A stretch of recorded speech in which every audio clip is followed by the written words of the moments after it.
Good morning po. Yan, medyo wala po akong boses. Pero maintindihan niyo naman po siguro ko, no? Yan, ang ating pong topic ngayon ay kung ano nakasulat po dyan, I am not ashamed. Yun yung title nung title po natin, no? So yung The Power of Gospel to Transform Lives, no? Transform. Yun yung po yung main sa aming pong theme. Sa preaching calendar po namin, no? Sa matatagpuan po yan, dalawang verses lang po yan sa Romans 1:16 hanggang 17 at yan lang po ang ating pag-uusapan sa umagang pong ito, no? Maganda ang panahon, pero kanina maambon eh. Kasi may mga dumating sa church, mga naka-jacket eh, galing ng probinsya. Bulacan. Maambon kasi sa amin din maambon na eh. Kasi silong namin yung sampay eh. So yun. Hi, medyo mga lately no, maraming mga pagyanig ng lupa ang nararamdaman ng Pilipinas, no? At alam ko ang iba ay tumitingin sa kanilang mga bahay. Tama po ba?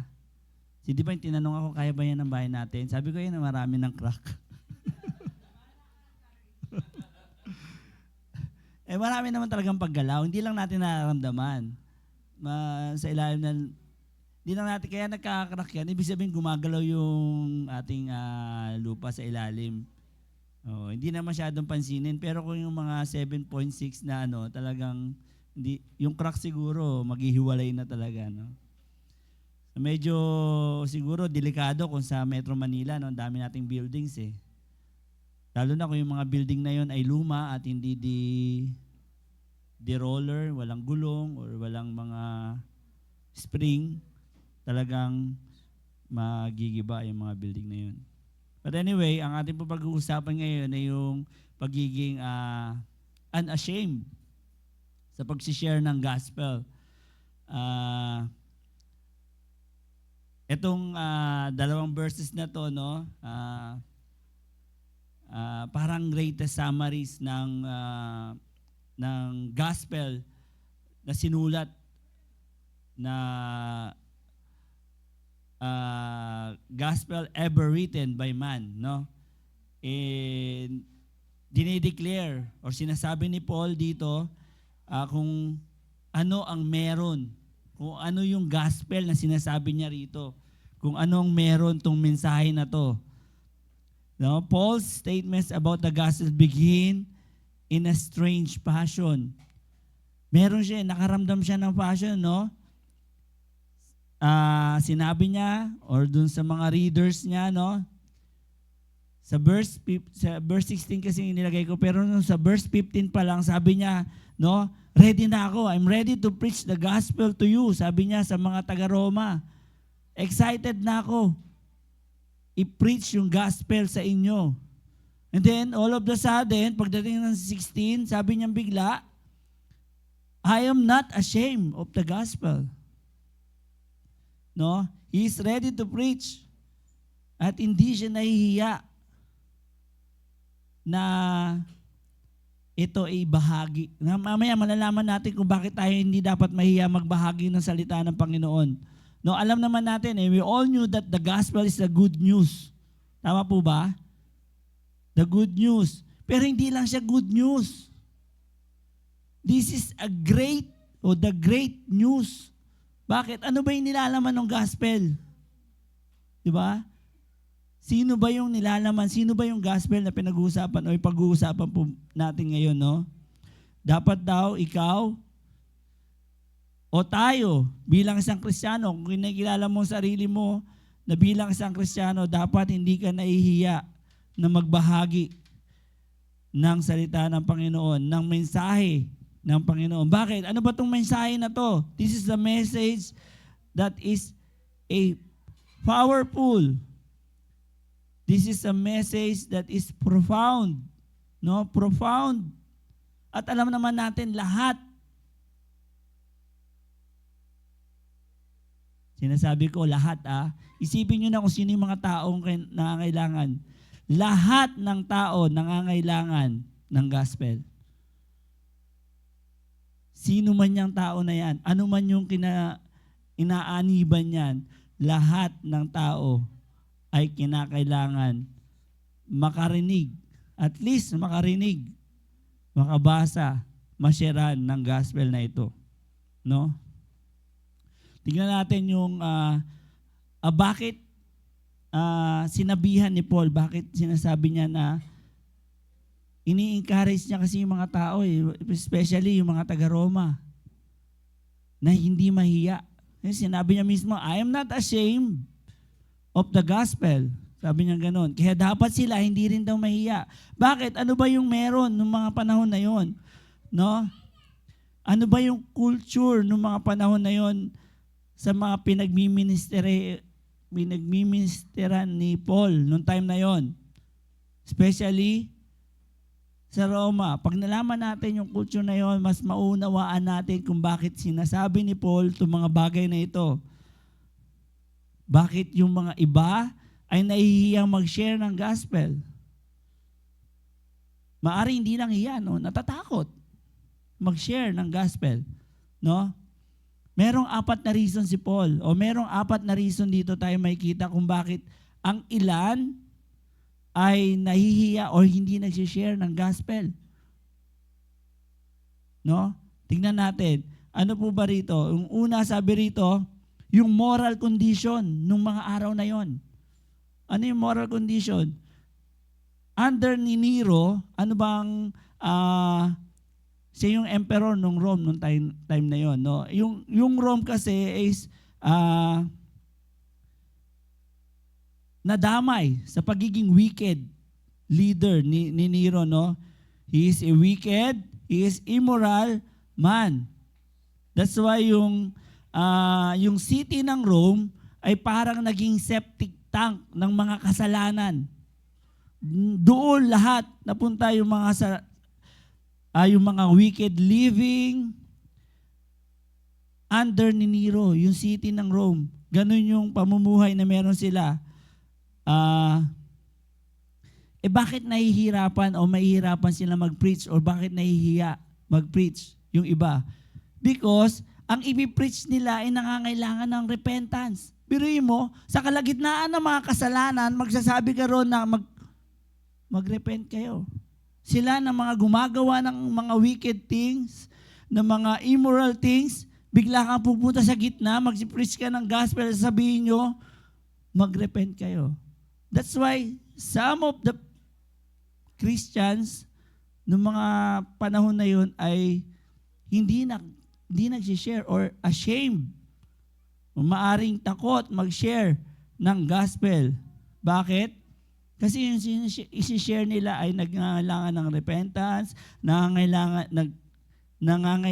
ng pagiging holy and godly living, no?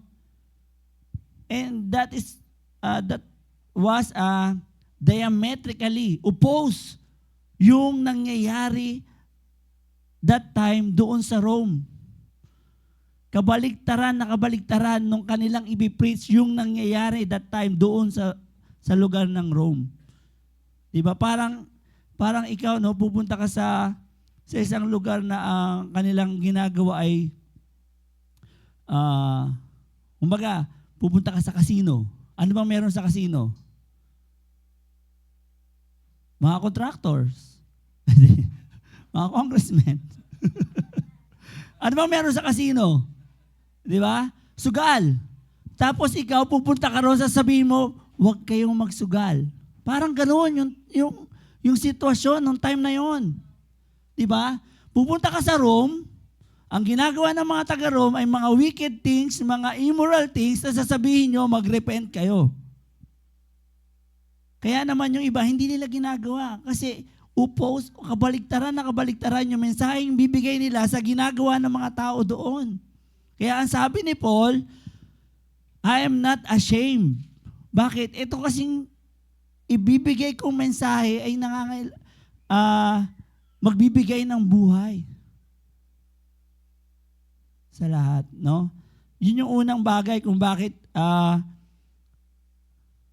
marami or some of them ay hindi nagsishare or ashamed to share yung gospel. Pangalawang bagay, yung pagiging Jew ni Paul. No? The fact that Paul was a Jew. Bakit? Yung Jews kasi considered by many, hindi man lahat, by many to be a sub-human race. Kumbaga kung mayroong tao, ito yung taong substandard. Kino-consider yung mga Jews nung time na yun ay mga sub-human race, no? They were to be despised, mistreated, enslaved. Yung mga Jews. And then yung gospel na kanilang isi-share was a message that originated in saan? Sa mga Jews. Originated and rose out of a Jewish background, and some Jews would have been hesitant to share such a message with non-Jews. Kasi nga, ganun yun, kahit sila na mga Jews, ganun na rin ang tingin nila sa sarili nila, that they are sub-human race. Hindi sila na pantay dun sa mga Greek noong time na yon. No, many non-Jews, hindi man lahat, many non-Jews would not have listened to a Jewish preacher preach about Jewish Savior. Diba? Hindi na nga nila kinikilala yung mga Jews as a katulad nila, tapos mag-preach pa sila ng bagay na Jews din, tapos Savior pa. So, paano sila mapapakinggan ng mga time na yon? Pangatlong bagay kung bakit maramihan sa kanila ay hesitant to share the gospel. Kasi yung gospel o yung message na kanilang i-preach o yung pinipreach ni Paul was incredible o yung mahirap paniwalaan. Incredible and nearly beyond belief. Sipin natin, no? Iba na nga yung tingin nila sa Jews. Tapos ang mag-share, mga Jew, mga Hudyo. Tapos ang isi-share pa nila ay nagmula rin sa angkan ng mga Hudyo na kiniklaim as to be a savior ng buong mundo. Kiniklaim na Son of God. Kiniklaim na God and man. Yung mga ordinary Jews na nga, hindi na pinaniniwalaan, ito pa kayang Jews o Jew na sinasabi nila na ito ang Diyos? Pangatlong reason kung bakit ang ilan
mulat ng kanyang mata, yun. Ganun yung pagiging eager. Kung meron ka man, bukod sa pag-pray siguro, no? Kung meron ka mang gustong gawin, pagising mo, bukod sa pagpanalangin, yung bagay na yun, yung mag-share. Ganun siya ka-eager. Nabubugbog ka, pero ang gusto niya, nabubugbog siya, pero gusto niya pa rin gawin. Hindi naman siya masokista. Yung gustong nasasaktan, hindi. Sino pang gustong masaktan?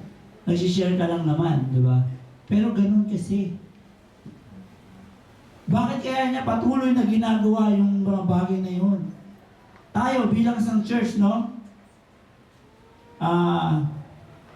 Ginagawa na natin. Buti na lang wala ng mga taga-Corinth, taga-Roma, dito no na taga-Galatia, taga-Athens na gumulpi kay Paul. Na nanghamak kay Paul, na nagsalita ng mga masasakit na salita kay Paul sa panahon natin ngayon. Maaari meron man, pero pabulong na lang. Hindi na nila sinasabi ng malakas. Buti na lang walang gano'n. Napakaluwag, napakadaling magbahagi ng salita ng Panginoon ngayon. Punta ka sa bus, magsalita ka, pwede. Punta ka sa jeep, pagkaabot mo ng sobre, magsalita ka.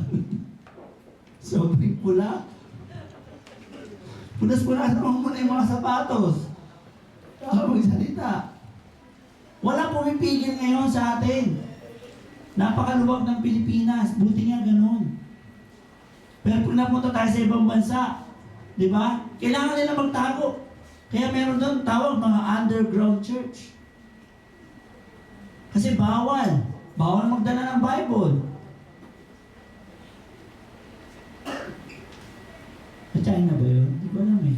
Parang sa China, mga komunistang sa North talagang bawal doon.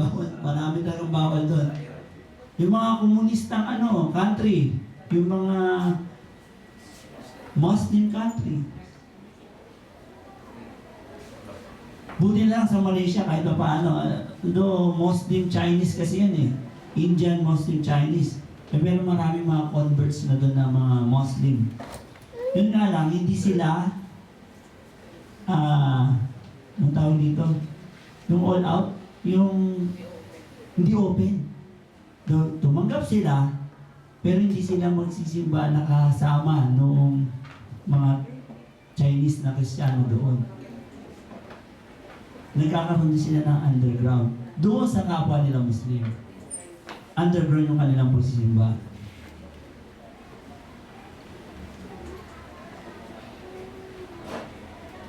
Ano ba yung meron? Sa sinishare ni Paul noong time na yon, sabi natin yung gospel is a good news. Hindi lang basta good news, no? This is a great news. Biruin mo, makakapagligtas sa'yo yung mensahe na papakinggan mo, no? Sa tiyak na kapahamakan patungo sa impyerno. Hindi na siya basta good news. This is a great news para po sa atin. Basahin po natin yung ating text, no? For I am not ashamed of the gospel because it is the power of God that brings salvation to everyone who believes. First, to the Jew, then to the Gentile. For in the gospel, the righteousness of God is revealed, a righteousness that is by faith from first to last. Just as written, the righteous will live by faith. Let us pray. Lord, salamat po sa oras na niyo pong pinagkaloob sa amin. Sa umagang ito, tulungan niyo po kami sa pag-aaral po ng inyong mga salita. Tulungan niyo rin po kami, Panginoon, na magamit itong mga katuruan na niyo pong ibibigay po sa amin sa umagang ito. Hayaan niyo po kami, Panginoon, na patuloy na matransform ng gospel, Panginoon. At hayaan niyo po na may apply namin to at magkaroon ng may apply namin to sa aming buhay, lalo na sa aming buhay Kristiyano. Ito po ang aming dinadakila, Panginoon, sumamin ito sa pangalan ni Jesus. Amen and amen. Bakit? Ano ba yung gospel? Sabi dito, the gospel is the good news from God about what God has done in Jesus Christ to reconcile us to Himself. Ito yung magandang balita ng Panginoon. Kala nyo closing na yun, no? Intro pa lang yun. Kaya pasok pa rin tayo sa oras. Napahaba lang yun. Ito, mabilis na to. 3 points lang. Sabi nito, the gospel is the good news from God about what God has done in Jesus Christ to reconcile us to God Himself. Para makabalik ka sa Panginoon, dahil yun ang design eh. Pero dahil sa kasalanan, pinili natin yung kadiliman. Pero para makabalik ka raw doon, we need the good news, which is the gospel. The gospel. Si Paul, eager siya makapunta sa Rome to preach this gospel doon, no? Bago siya pumunta sa iba pang bansa, sa Spain or sa kung saan. Yung eagerness ni Paul, kahit siguro kalahati lang, magkaroon tayo ng ganong eagerness. Kahit siguro half lang ng eagerness ni Paul, ay magkaroon din tayo ng eagerness na katulad kay Paul. Yung text po natin ay merong 3 parts, no? Tatlong points yung kinuha ko dun sa text mo natin. Una, sabi nito, dapat meron kang ganitong attitude, katulad ni Paul. Dapat meron daw tayong unashamed attitude towards the gospel. Pag alam mong gospel yung hawak mo at yun yung share mo, dapat yung attitude mo, proud ka.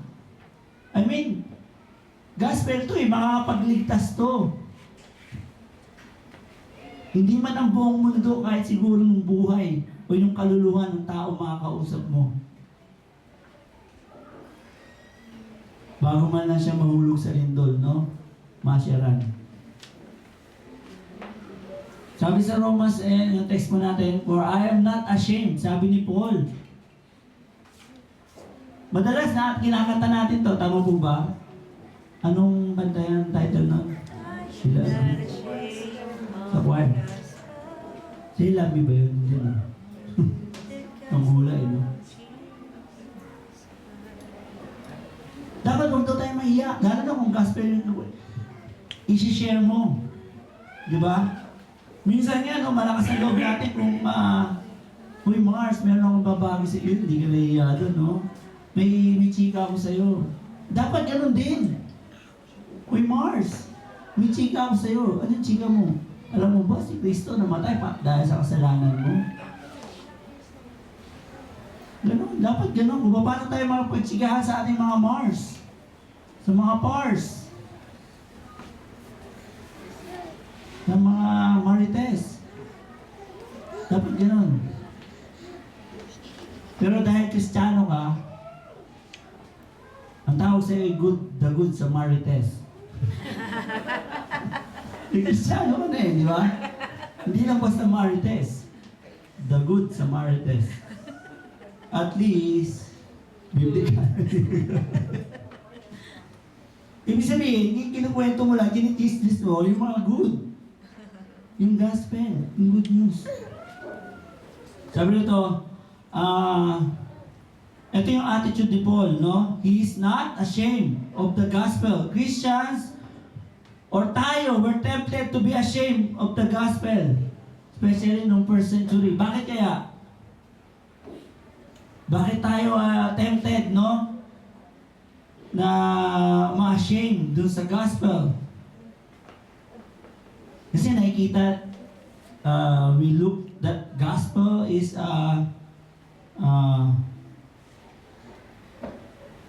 hindi naman relevant.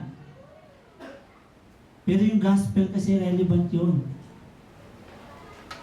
I mean, pag may nakita kang tao, ito ba yung pangangailangan niya? Parang mas kailangan niya ng pera eh. Parang mas kailangan niya ng material na bagay eh.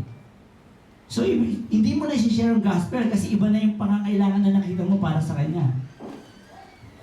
Pero alam niyo po mga kapatid, yung gospel po, relevant po yan sa lahat ng sitwasyon ng buhay po, ng tao makakaharap po natin. Kaya huwag tayong mahiya i-share ito. Yung biruin mo, malay mo, after mo siyang ma-sharean, tsaka siya mangingi ng pera sa'yo, di ba? At natulungan mo. Pero nasharean mo, dalawang bagay. Nasharean mo ng gospel, nasharean mo ng tulong. Nowadays, Christians are tempted to be ashamed of the gospel dahil sa accusation ng yung kultura o yung yung culture, no? Anti-science yan, ang gospel na yan. It's purely biblical. So, anti-science. Ano pa? Homophobic. Kaya yung iba ay na-ashamed kasi may mga matatamaang paniniwala, no? Intolerant and not inclusive enough. Yung gospel. Intolerant.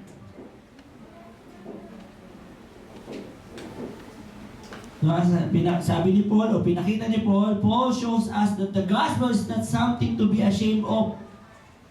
No, regardless of the pressures of our culture, family, friends, co-workers, regardless daw, yung pressure na meron tayo sa paligid po natin, ito raw yung mga bagay na dapat hindi natin kinakahiya na i-share, yung gospel. Bakit? Kaya na itong mag-transform ng buhay. Kaya na itong i-transform ng buhay. No? The gospel is not something to be ashamed of, but something to be rejoiced in. Kung gospel yung hawak mo at isi-share mo, huwag kang mahiya. Because maging masaya ka, mag-rejoice ka, maggalak ka. Dahil meron kang maibabahagi. Wala ka mang pera, pero alam mo kung paano magbahagi ng gospel, para ka na rin mayaman nun.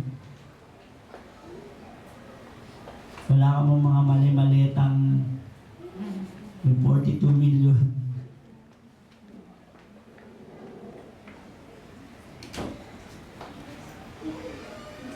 Pero para ka na rin mayaman nun.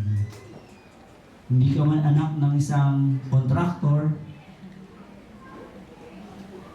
ng mga DPWH project. Iba kasi talaga yung yung bigayan dun.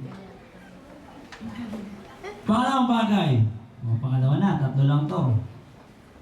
The gospel is the power of God for salvation. Kung bakit hindi naiiya si Paul, i-share yung gospel, kasi meron tong power. Power nino? Ni God, para sa salvation. Hindi lang siya basta mensahe. Ito yung may power. Wala tayong power na iligtas sa kasalanan yung mga tao sa paligid po natin. Ano lang meron tayo? Dapat, initiative lang. Yung power na makapagligtas sa kanila, galing sa Panginoon yun, no? The gospel is the power of God for salvation. Kanino? Basahin natin, I am not ashamed of the gospel because it is the power of God that brings salvation to everyone. Believers, unbelievers, mayaman, mahirap, congressman, senador, or mga ordinaryong mamamayan. Kailangan nila ng gospel. Kailangan nila ng gospel. Makakapagdala raw ito ng kaligtasan. Kanino? Sa lahat. Sa lahat ng maniniwala. Sa lahat. So, everyone who believes.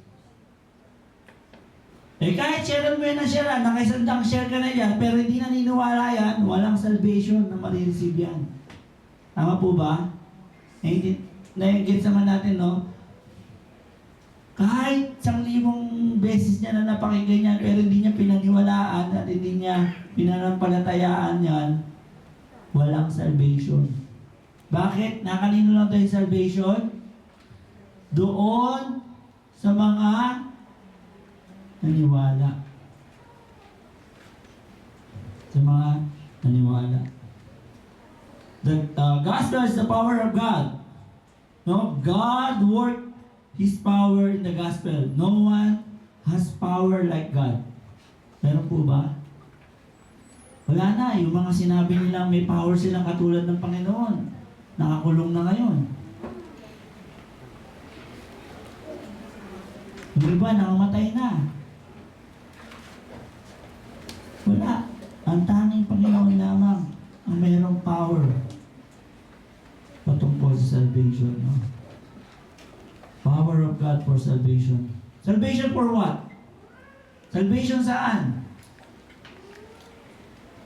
Salvation for our guilty verdict, no, before God. We have all broken God's law. Lahat tayo, binrake natin yung batas ng Panginoon.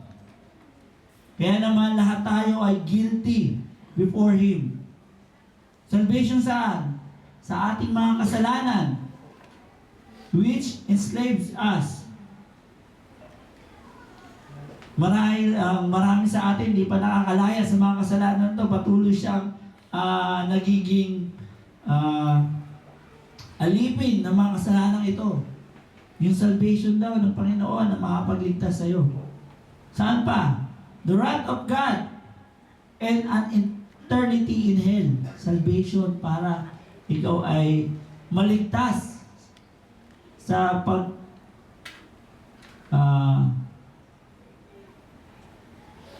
pagpapalo o yung wrath ng ating Panginoon, judgment ng ating Panginoon.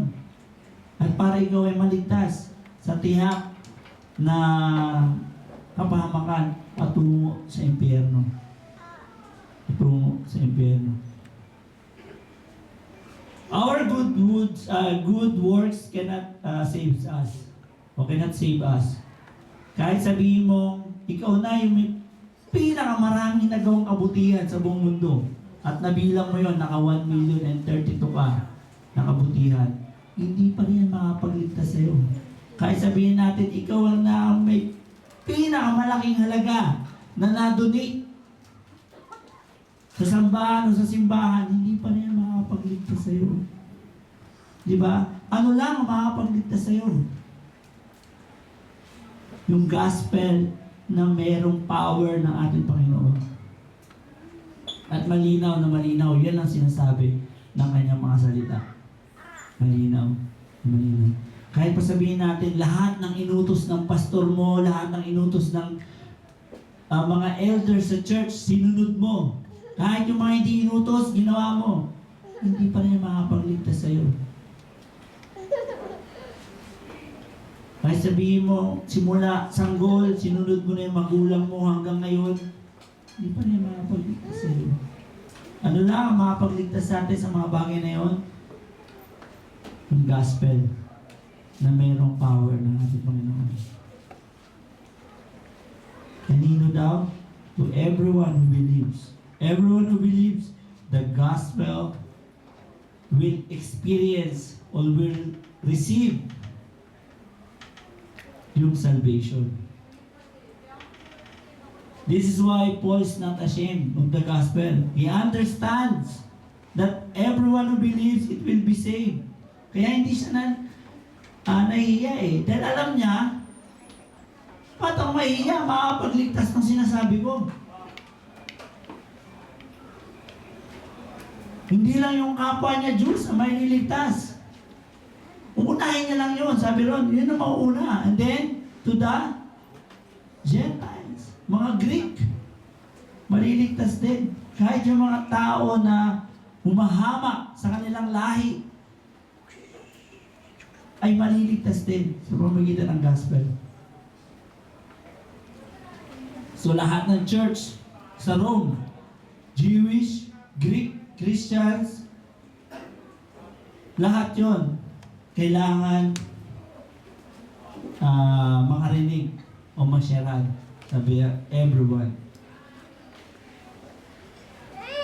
So why should we not be ashamed of the gospel?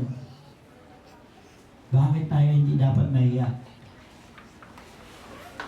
Bakit tayo hindi dapat mahiya? Because this gospel is the power of God for salvation for everyone who believes.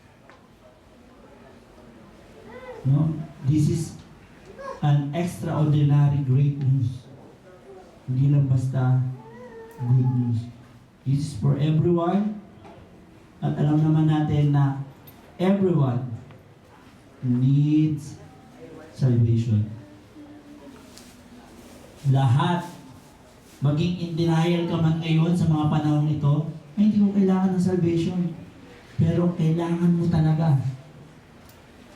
Kailangan mo talaga maligtas. At ang paraan para ikaw maligtas, yung gospel nga, buhay ni Kristo. No? Mayroon pa ba kayong mga kapitbahay na kailangan makarinig ng gospel? Ngayon, kung di mo siya masyaran directly, kasi baka ashamed ka pa nahiya ka Kasi baka nahiya ka kasi narinig ako nung nakaraan, sigaw ako ng sigaw nangaaway ako tapos sisyaran ko siya ng ano.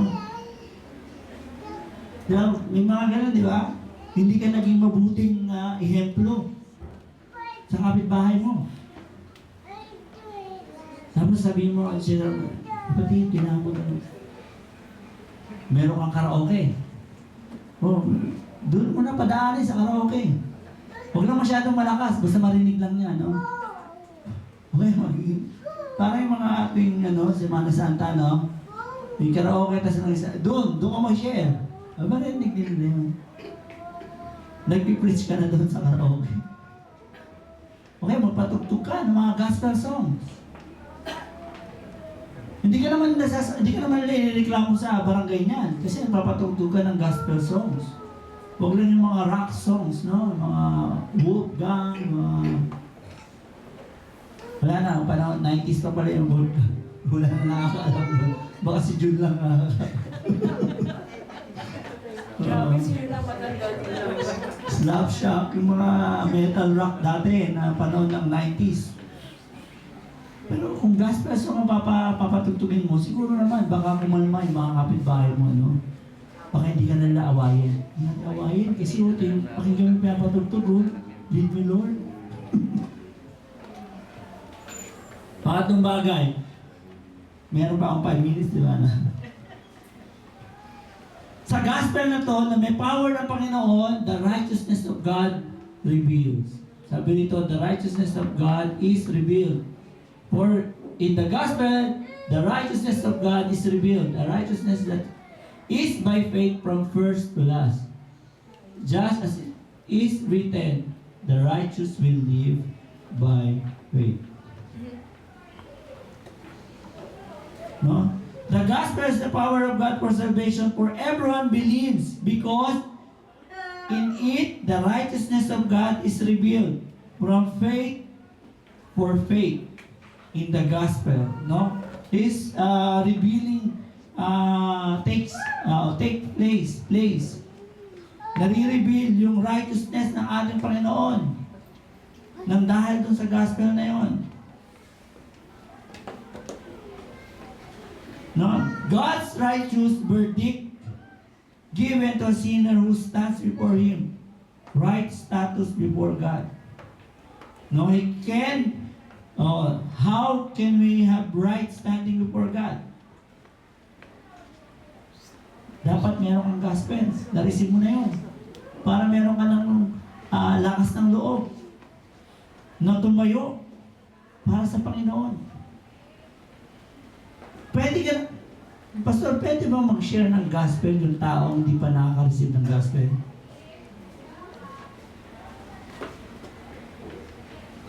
Hindi, nagtatanong ako kay Pastor. Hindi na lang sa ano. Hindi na pa ako si Pastor. Bakit kasi? Kasi, di ba, noong mga nakaraang panahon, may mga preacher na nagpipreach ng gospel. And then, napag-alaman na sila pala mismo ay hindi pala talaga Kristiyano. Eh, dahil sa beliefs nila, may mga naniwala. Mga mabigat na argument yun, basta paunawa na natin. Pero nga, meron nga tayo, di ba? Paano mo ibibigay yung mga bagay na wala ka? Paano mo, di ba? You cannot give the things that even you don't have.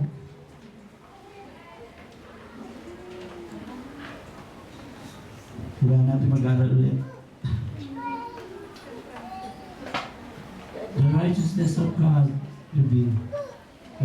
Meron pong isang story, no, kung paano nag-work yung power ng gospel. Ito yung aming sa aming meeting, no, nag-select kami ng mga isang tribe, Tabak, tama po ba? Batak. Basta ang letra, no, Tabak, Batak, yun din yun eh. Tabak tribe, silang tribe sa Sumatra. Pero alam niyo po ba, yung Tabak meron din dito sa Mindanao. Batak tribe. Sa Mindanao, sa Ifugao, same ng kultura na meron sila. Sila po ay mga headhunters. At pride nila pag sila ay merong napugutan. Yan, no? Sinasalansan nila yung kanilang mga napupugutan. Sila po ay mga headhunters. Meron sila sa kanilang yung motivation nila sa paghahunt ng head, no? Rituals. Ginagamit nila ito as the rituals or ito yung belief. Nagbibigay sa kanila ng power, prestige, and cosmological balance pag sila ay nakakakuha ng mga ulo ng pero alam niyo po ba itong Batak tribe, from headhunting, they are now known as a soul winning, no? Nag-work sa kanila yung power ng gospel. Dahil merong isa, kundi man isa, dalawa, na hindi natakot at nahihiya na i-share yung gospel na yun. Ang kanilang transition, alam niyo ba kung kailan, nung 18th or 19th century, yung transition ng tribe na ito, from headhunting, they are now ngayon soul winners o soul winning ang ginagawa. Soul hunting na sila ngayon, no? Hindi na physical na head. Kumbaga, soul na yung kanilang binibilang ngayon. Hinahanap. Nang dahil lang sa missionary from Europe na naglakas loob, mag-share sa kanila, hindi ko alam kung paano nila na-share ang gospel. Hindi naman sila magkakaintindihan siguro, no? Pero pinaunawa nila na merong isang nakatataas na nilalang na nag-o-oversee ng lahat. Nag-o-oversee ng lahat. Yung kanilang transition, yung ngayon, modern evangelism na ang kanilang ginagawa. Ibig sabihin, nag-transition na rin yung kanilang tribe. Dahil napasok na itong tribe na to, marami na rin tribe na pwedeng masyaran ng gospel. Imagine, hindi mo lubos maisip, ikaw, tutusan ka ni pastor, maganda tayo, anong tawag ng ginagawa natin? Jabez o ano? Commando evangelism doon sa tribe doon. Pupunta ka ba kung ano mo mga headhunters yon? Di ba hindi? Hindi sasabihin ni Pastor. Hindi yan sabihin lang kasi siya ang leader, siya mauuna ron. Siyempre kung ikaw ang leader. Pagdating ka lang doon. Di ba? Pero merong mga missionary from, ang sabi nito, European missionary ang nagpunta sa kanila. Na may nasyaran, hanggang now, sila ay mga active missionary na rin. Hindi man commission missionary, pero sa kanilang mga tribe, nagsishare sila ng gospel. Modern evangelism. No? So, paano kaya yan, no? May hawak silang ulo. Ito yung mga hindi tumanggap eh. Diba si-share sila, no? Ito yung mga nakausap ko kanina, kaso hindi nila tumanggap. Malamang, tatanggap din mo. No? Walang lugar, walang pinipiling lugar yung kapangyarihan ng Panginoon to transform. Even yung mga nakakatakot na tao, kayang i-transform ng gospel. Magkaroon lang tayo ng initiative. Initiative lang yung ginawa ng mga missionary ngayon. Wala naman silang kakayanan power to transform yung mga pag-uugali ng tao doon eh. Pero ang sabi rito, ang kailangan lang sa atin bilang isang Kristiyano, initiative lang. Bahala na yung gospel mag-work sa kanila. Again, the gospel is not something to be ashamed of, but something to be rejoiced in. Manalangin po tayo. Panginoon, salamat po sa oras na inyong pinagkaloob sa amin po, sa umagang ito. Tulungan niyo po kami, Panginoon, na hindi mahiya na ibahagi. Lalong-lalo na kung ibabahagi po namin ang inyong mensahe, ang inyong buhay o inyong gospel. Salamat, Panginoon, sa mga bagay na ito. Kayo po ang aming dinadakila, Panginoon, sa mga bagay na ito, maging sa aming kalagitnaan ngayon, sa aming mga natutunan po ngayon.